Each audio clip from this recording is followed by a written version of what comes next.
అన్న 10 రూపాయలే, 10 రూపాయల నా గోంగూర. అయ్యో 5 రూపాయల.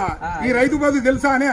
ఈ రైతు పత్తి బండి ఇచ్చినా, మిర్చి బండి ఇచ్చినా, చెనక్కాయ బండి ఇచ్చినా, ఏం బండి ఇచ్చినా ఏం ఫలితం ఉంది ఆ రైతు కాడ?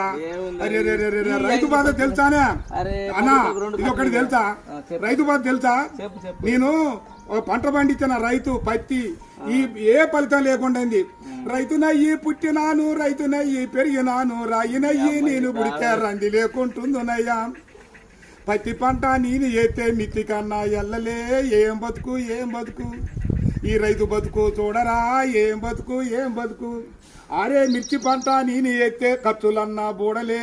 ఏం బతుకు ఏం బతుకు ఈ రైతు బతుకు, ఈ బతుకు నేను బతుకాను.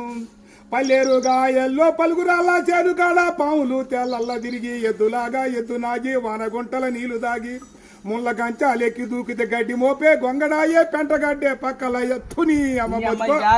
ఏం బతుకు ఏం బతుకన్నా ఈ రైతు బతుకు ఏం బతుకు? అయ్యా 5 రూపాయలు అడుగుతాను. 6 నెలల బట్టి సాదుకొని నీ ఇంటికి వచ్చి బండి 5 రూపాయల కోసం అడుగుతావు. ఈ రైతు బతుకు ఇంకా